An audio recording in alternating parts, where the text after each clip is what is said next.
বৈষম্য বিরোধী ছাত্র আন্দোলনের অসহযোগ কর্মসূচি চলছে। সরকার পতনের এক দফা দাবিতে আন্দোলন করছে ছাত্র জনতা। রোববার থেকে নতুন এই কর্মসূচি পালনকালে পুলিশ ও আওয়ামী লীগের সঙ্গে আন্দোলনকারীদের ব্যাপক সংঘর্ষ হয়েছে। এতে দেশের বিভিন্ন স্থানে হতাহতের ঘটনা ঘটেছে। জানা গেছে, ফেনীতে ছাত্র জনতার সঙ্গে আওয়ামী লীগের অঙ্গ সংগঠনের নেতাকর্মীদের সংঘর্ষে এখন পর্যন্ত 7 জন নিহত হয়েছেন। রংপুর আন্দোলনকারীদের সঙ্গে আওয়ামী লীগের নেতাকর্মীদের সংঘর্ষে 4 জন নিহত হয়েছেন।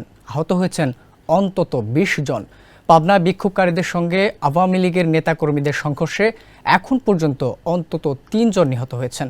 আহত হয়েছেন অন্তত 32 জন।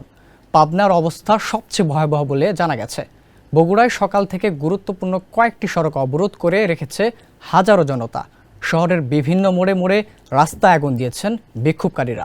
সবচেয়ে বেশি উত্তপ্ত বগুড়া শহর ও দুপচাঁচিয়া উপজেলা। এখন পর্যন্ত সেখানে 3 জন নিহতের তথ্য পাওয়া গেছে। মুন্সিগঞ্জে এক দফা দাবিতে অসহযোগ আন্দোলনকারীদের সঙ্গে পুলিশ এবং আওয়ামী লীগ ও এর অঙ্গ সংগঠনের নেতাকর্মীদের সংঘর্ষে অন্তত 2 জন নিহত ও 20 জন আহত হয়েছেন।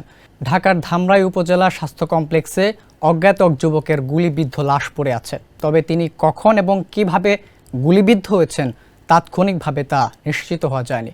মাগুরায় বিক্ষোভকারীদের সঙ্গে পুলিশ ও আওয়ামী লীগের সংঘর্ষে অন্তত 1 জন নিহত ও 20 জন আহত হয়েছেন।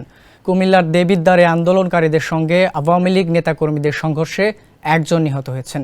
সিরাজগঞ্জ শহরে সংঘর্ষে 1 জন নিহত হয়েছেন।